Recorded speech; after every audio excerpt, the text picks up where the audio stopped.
오늘 데살로니가전서 2장 1절부터 2절 말씀을 가지고 최고의 가치라고 하는 제목으로 하나님 말씀 생각하겠습니다.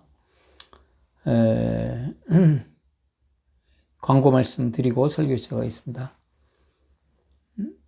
지금 사학 공부가 오늘 주일부터 해서 시작이 되겠습니다. 이번은 특별히 이제 나눔을 위주로 하는 사학 공부를 하면서 우리 목자 목녀들 중에서는 이제 앞으로 사학 공부를 인도할 분들 이렇게 세우는 일을 준비하는 그런 때가 되겠습니다. 그리고 주일 예배 1부는 10시, 2부는 11시 30분 이렇게 가능하면 이제 쌍방 대면을 하면서 할 수 있도록 하는데 오늘까지는 라인으로 이렇게 예배를 드리고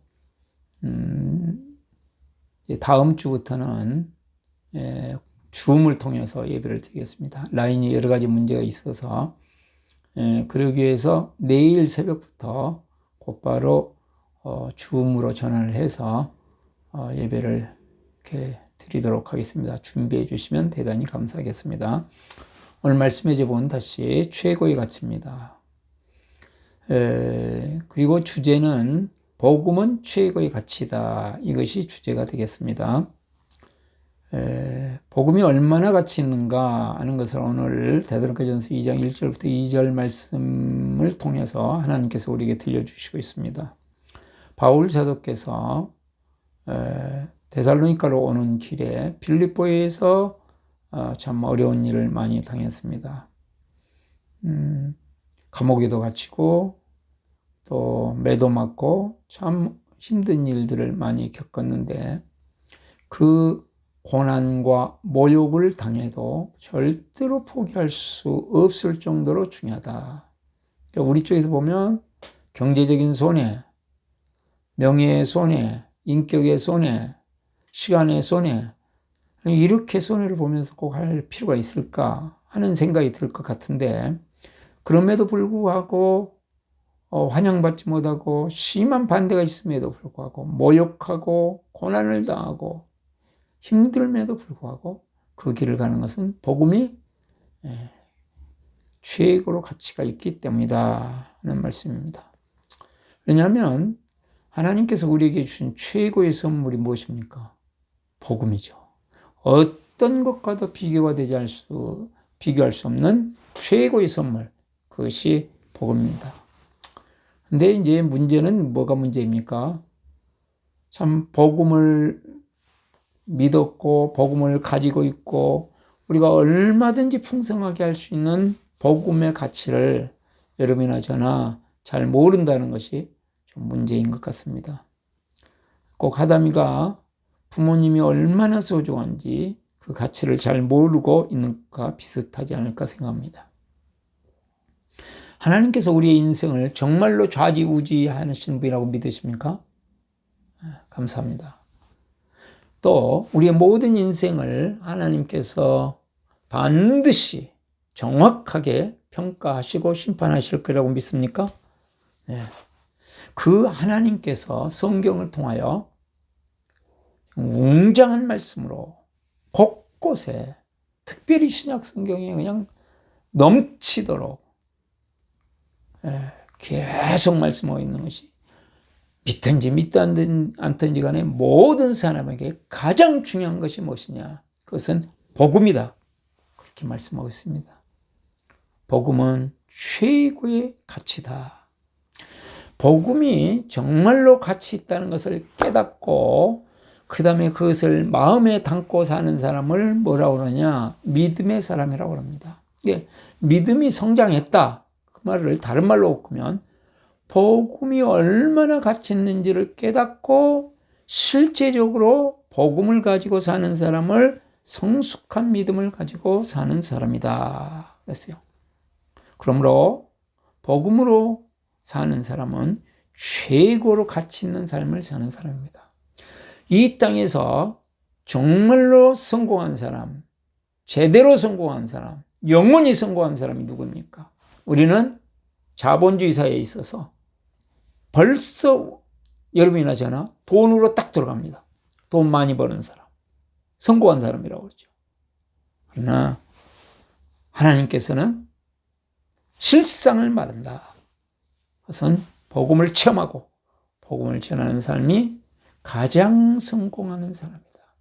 그러한 삶이 가장 가치 있는 삶이다. 그런 사람이 가장 아름다운 삶이다.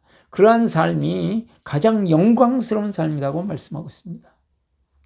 그러면 우리가 어떻게 복음을 따라서 최고의 가치 있는 삶을 살아갈까요? 두 가지로 생각해 보겠습니다. 우리가 정말 복음을 따라서 가치 있는 삶을 사는 것은 첫 번째, 복음의 맛을 즐깁니다. 복음의 맛을 즐긴다. 것이요. 우리가 1절 말씀을 보면 하나님께서 말씀하시기를 바울 사도 그 일행이 수많은 경비와 노력과 시간을 들여서 데살로니가에 이르렀습니다. 그것이 헛되지 않는다는 것을 말로 하지 않아도 데살로니가 교인들이 잘 알고 있습니다. 왜냐하면 복음을 체험하고 누리고 있기 때문입니다. 그건 뭐 말로 설명할 필요가 없어요. 이렇게 좋은 것을, 이렇게 놀라운 것을, 이렇게 영광스러운 것을 바울 사도가 가지고 우리한테 가지고 왔으니 그동안에 고난을 당할 만하고 모욕을 당할 만하고 손해를 당할 만하고 수많은 고통을 당할 만한 것이었구나. 예를 들면 어떤 선교사님이 아프리카에 우물을 파였다고 합니다. 물을 먹을 것이 없어서 아이들이 멀리 가서 물을 떠오는데 그 물도 너무 더러운 물이에요. 그래서 물도 부족할 뿐만 아니라 그 물을 마시고 많은 사람들이 병이 듭니다. 고통을 당합니다. 그것을 보고 참 불쌍해서 우물을 파주셨는데 참 너무너무 어렵게 봤어요. 물이 잘 안 나오는 거예요. 그리고 기계도 좋지도 않고 또 일하는 사람들이 이렇게 물탱크를 해놓는데 시멘트 공사를 하는데 시멘트를 다 제대로 사용 안 해가지고 소나기가 오니까 그냥 다 허물어져 버려요. 그래서 정말 애를 쓰고 다시 또 하고 그러면서 드디어 우물을 제대로 파서 그것을 온 주민이 마시게 될 때 그동안에 왜 이렇게 돈을 쓰지? 왜 이렇게 어렵게 저 사람 저렇게 정신이 나갔나 봐? 미친 거 아니야? 그런 게 아니고 이 놀라운 일을 하려고 우리가 이렇게 편리하게 맑은 물을 먹게 하려고 저분이 저렇게 고생했구나 하고 고마워. 똑같이 사람들이 복음을 받아들이잖아요. 그럼에도 불구하고 복음을 전해서 복음의 맛을 보기 시작하면 복음으로 말미암는 수고, 복음으로 말미암는 손해, 복음으로 말미암는 여러 가지의 고난과 모욕을 뛰어넘어서 거기에 하늘의 기쁨이 있고 진정한 인생의 맛이 있다. 그 말이죠. 복음의 맛을 아는 사람. 이론으로 예수 믿으면 천국 간다. 이런 것 말고요. 정말 복음의 진정한 맛을 아는 사람. 뭐 성경 많이 하는 것도 중요해요. 그것도 중요합니다. 그러나 정말로 그 성경이 웅장하게 말씀하고 있는 복음의 맛을 보는 사람, 복음이 가슴에 온 사람, 그 복음이 그리스도의 사랑이 우리를 휘어잡고 끌고 가는 그 인생을 사는 사람. 그 길에는 어렵고 힘든 일이 있어도 그것을 돌파해낼 수 있다는 거죠. 복음의 맛을 모르면 뭐 몇 번 해보다가 어려움이 오면 좌절하고 절망해버립니다. 원망해버립니다. 꼭 이렇게 살아야 될 필요가 있나. 복음으로 살지 않아도 믿음으로 살지 않아도 뭐 다들 잘 사네. 그리고 그냥 힘을 빼버립니다. 그냥 그렇게 사는 되는 거지 뭐. 교회에 그냥 이렇게 왔다 갔다 하면서 그 정도만 하면 되는 거지. 들어가서 뭔 상처를 받고 어려움을 당하고 욕을 먹고 그럴 필요가 있나. 그러면서 바라보죠. 왜 그래요? 복음의 맛을 못 봐서. 복음의 맛을 보면 그것을 뛰어넘어서 하잖아요. 청춘 남녀가 서로 정말 사랑만 해도 어떤 어려움도 극복하고 나중에 결혼합니다. 하물며 그리스도의 사랑이 가슴에 들어오면 달라지겠죠. 지난 수요일 날 우리 최 목사님께서 이제 세미나를 하면서 만났던 뉴질랜드 사모님 얘기를 했습니다. 암을 3개를 가지고 왔습니다. 그것도 재발했습니다. 암 하나도 재발하면 얼마나 심각합니다. 3개를 가지고 있는 분이고 재발은 합니다. 좌절하고 절망할 수밖에 없죠. 주님을 위해서 이렇게 헌신하는데 왜 나에게 이런 고난을 주십니까? 그럴 수밖에 없겠죠. 그러나 그 암을 안고 어떻게든지 비신자들을 구원하려고, 복음을 전하려고 노력하고, 그걸로 교인들을 열심히 섬기고, 교회를 어떻게든지 하나님께서 기뻐하시는 교회가 되도록 하기 위해서, 그냥 교회 숫자 많은 게 아니고 진실로 하나님께서 기뻐하시는 교회를 하기 위해서 이미 재발한 병원에서 어떻게 할 수 없는 그 상태를 가지고 수많은 사람들을 섬기고 계속 섬기고, 그런 가운데 하나님께서 놀라운 은혜를 주신다. 그런 말씀을 우리가 들어봤지 않습니까? 아담이는 하나님께서 부모를 주신 것이 얼마나 큰 선물인지 모릅니다. 왜 그럴까요? 아직 어리기 때문이죠. 우리의 신앙이 성숙하면 할수록 예수 그리스도가 얼마나 중요한지, 얼마나 소중한지, 그 무엇과도 바꿀 수 없는 예수 그리스도 그 맛을 본다. 십자가의 은혜의 맛을 보고 부활의 생명의 맛이 무엇인지, 부활의 능력이 맛이 무엇인지 보는 사람입니다.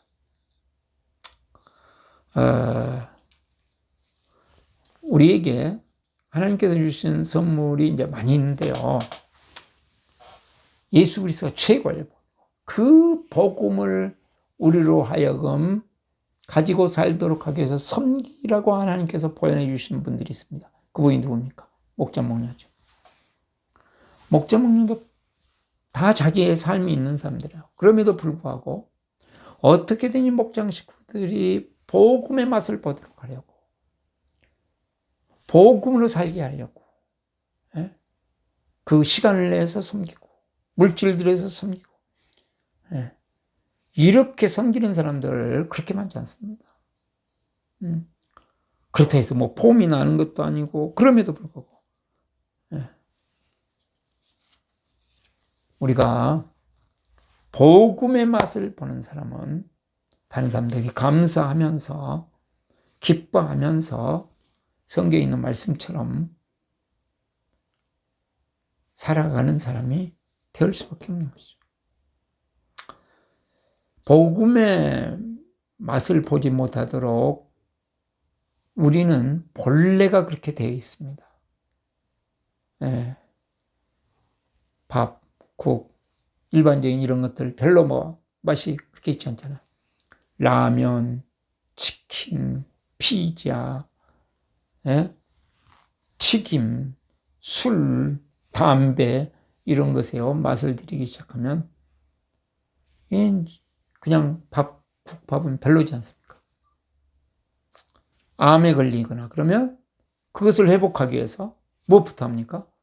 튀김 먹던 거, 술 마시던 거, 담배 피던 거 다 끊는 거 아니에요?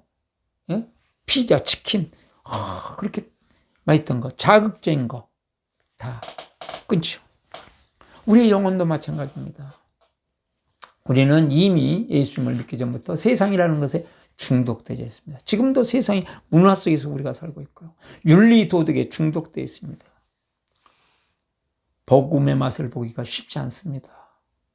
그러니까 교회를 다니면서도 복음의 맛을 보지 못하면 힘을 잃어버리는 겁니다. 복음의 맛을 봐야 되는데, 그러기 위해서 어떻게 해야 됩니까? 복음에 집중해야 되죠. 십자가와 부활의 복음에 집중해야 됩니다. 다른 어떤 것보다도 십자가의 복음, 부활의 복음에 집중해야 됩니다. 복음의 맛을 봐야 되니까. 네? 그 다음에 한 번만 집중해서 되는 게 아니고 지속적으로 구하고 찾고 두드리면서. 그래서 우리는 오신 기도하는 것이고, 그래서 복음의 말씀 기도하는 것이고, 그래서 가선 기도하는 것이고, 그래서 하나님 나라 복음 선포 기도하는 것이고, 그래서 감사 나눔하는 것이죠.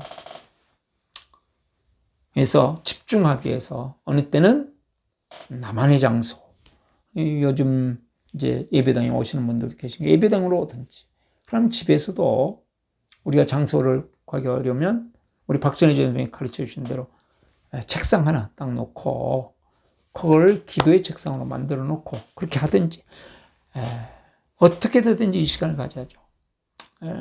코로나19 상황 속에서 저는 정말 바쁩니다. 그럼에도 불구하고 제가 식사가 마치면 항상 걸어다니면서 기도를 합니다. 어느 때는 요즘에 저는 11시 넘어서 그때까지 이전에 자는 사람인데 요즘은 막 12시 반 너무 막 해야 될 일이 많아가지고 이렇게 됨에도 불구하고 제가 걸어다니면서 기도하는 시간을 지키려고 노력을 하고 있습니다. 복음의 맛을 잃어버리면 모든 것을 그리스도보다 더 소중한 것은 없다. 이 복음의 맛을 보는 축복이 있기를 바랍니다. 두 번째로 어떻게 우리가 복음을 따라서 가치 있는 삶을 살 것인가? 복음의 위력을 드러냅니다. 복음의 위력을 드러냅니다. 그렇습니다. 2절 말씀 보겠습니다. 너희가 아는 바와 같이 우리가 먼저 빌립보에서 고난과 능력을 당하였으나 우리 하나님을 힘입어 많은 싸움 중에 하나님의 복음을 너희에게 전하였노라. 하나님의 복음을 전할 때 어떤 가운데 전했습니까? 많은 싸움 가운데. 그 전에 빌립보에서 어떤 일이 있었습니까? 고난과 모욕을 당했다 그랬습니다. 빌립보에서도 고난과 모욕, 가는 곳마다 고난과 모욕입니다. 데살로니가 왔더니 많은 싸움이 있습니다. 고난은 무엇입니까? 외적인 손해입니다. 육체적으로 매맞고 감옥 가고 경제적인 손실 있고 명예의 손실 있고,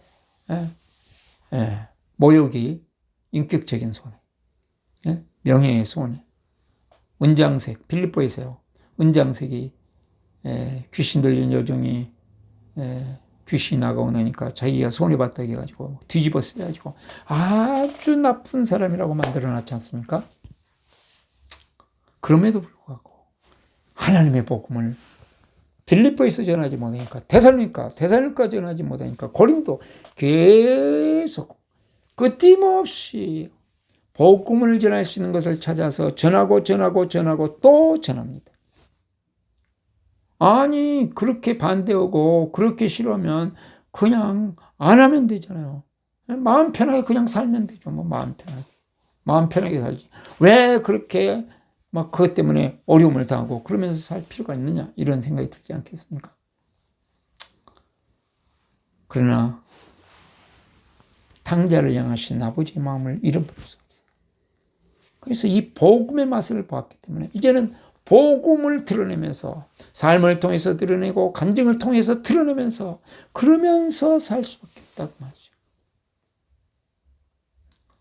자, 우리가 온라인으로 예배를 드리고 이렇게 새벽 예배도 하고 수요 예배도 하고 주일 예배도 하고 이런 과정 속에서 무엇을 해야 되고 어떻게 해야 되는지 지난주에도 말씀드렸지만 또 한 주간 동안 이런 일 저런 일이 많았습니다. 제가 이런 것들을 잘 모르기 때문에 정말 얼마나 긴장을 하고 힘들고 그랬는지 몰라요.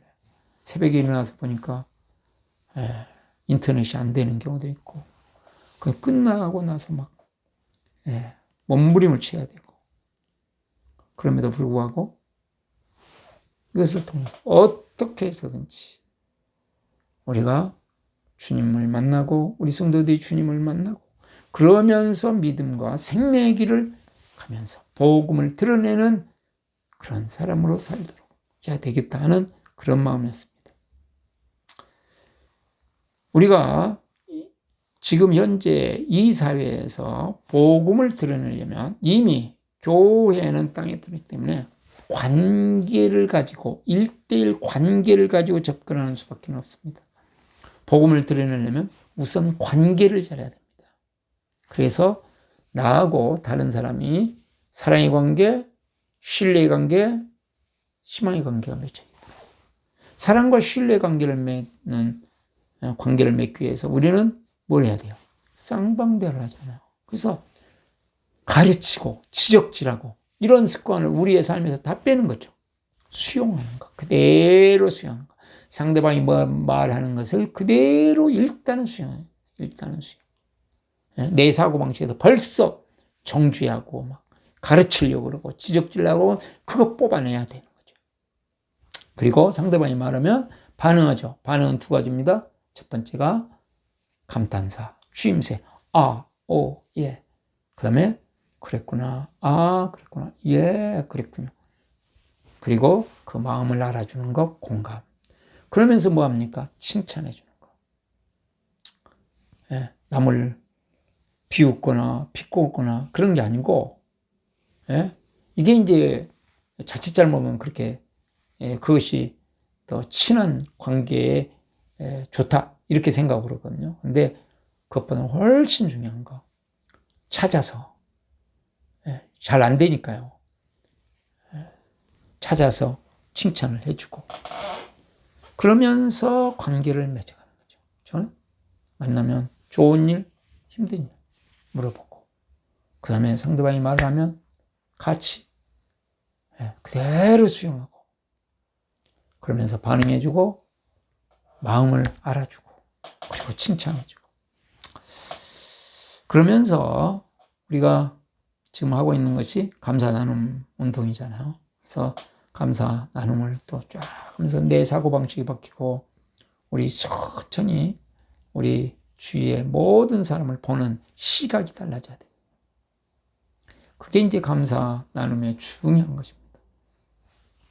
내 주위에 있는 사람들을 보는 시각을 감사의 시각으로, 부모에 대해서 감사의 시각으로, 자녀에 대해서 감사의 시각으로, 남편에 대해서 감사의 시각으로, 아내에 대해서 감사의 시각으로, 목자에 대해서 감사의 시각으로, 목녀에 대해서 감사의 시각으로, 목장 식구에 대해서 감사의 시각으로, 목장 식구들끼리 어떤 눈으로 봅니까? 감사의 눈으로. 그거 금방 되는 게 아니거든요. 그러니까 계속해서 그렇게. 그러면서 감사 나눔을 가지고 VIP와 같이 나눔을 하는데 VIP에게 보낼 때는 제가 이걸 하다 보니까 하나님께서 깨닫게 하셨어요. VIP한테 보낼 때는 그 사람에 대한 감사를 꼭 하나씩 넣어서 보낸다. 하나 이상씩 그 사람에 대한 감사. 얼마나 좋겠습니까? 뭐든지 있죠. 뭐 친하지 않아도 얼마든지 쓸 수 있습니다.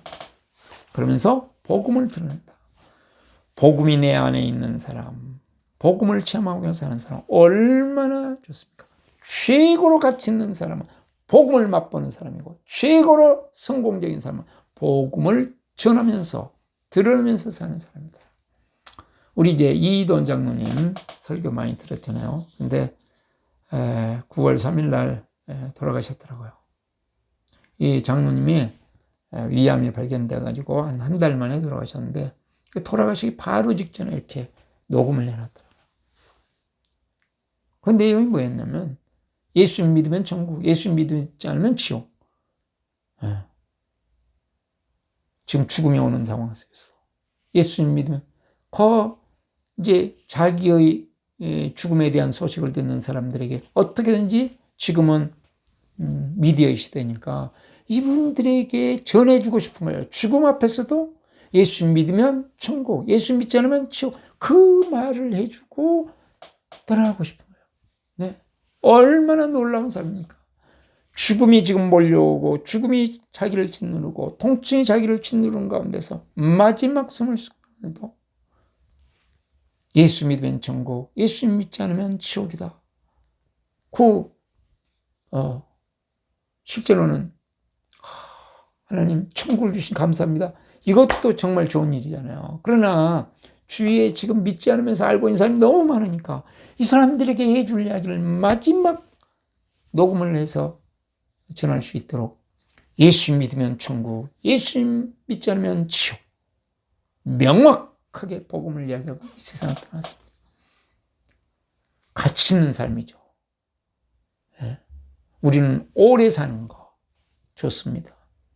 또 부자로 사는 거 좋습니다. 아주 윤리도덕적으로 사는 거 좋습니다. 그러나 최고로 가치 있고 최고로 아름답고 최고로 선하고 최고로 영광스러운 삶은 복음을 가슴으로 체험하고 삶으로 체험하고 간증을 통해서 삶을 통해서 복음의 위대함을 드러낼 수 있는 사람. 정말로 멋있는 사람이고 정말로 성공적인 사람입니다. 우리 온 성도님들은 그렇게 되는 축복이 있기를 바랍니다. 이 설교가 마치면 꼭 결단과 헌신 실천 한 가지 적어주시기 바랍니다. 기도하겠습니다. 은혜가 많으시고 사랑이 많으신 하나님 아버지, 정말 가치 있는 삶을 사는 우리 온 성도들이 되어지길 원합니다. 최고의 가치는 복음이라는 것을 확신하면서 정말 복음을 체험하고 복음을 맛보며 즐기며 살게 하여 주시옵시고, 복음을 들으면서 사는 영광스러운 삶, 복된 삶을 온 성도들이 살아갈 수 있도록 은혜를 부어 주시옵소서. 하나님 아버지, 코로나19의 이 어둠의 분위기 속에서도 복음의 불이, 십자가의 사랑의 불이, 부활의 생명의 불이, 부활의 능력의 불이, 부활의 영광의 불이 불타올라 일주일 동안도 하나님 아버지 세상을 이기고 승리의 깃발을 올리는 한 주간이 되게 하여 주시옵소서. 예수 그리스도의 이름으로 기도드리옵나이다. 아멘.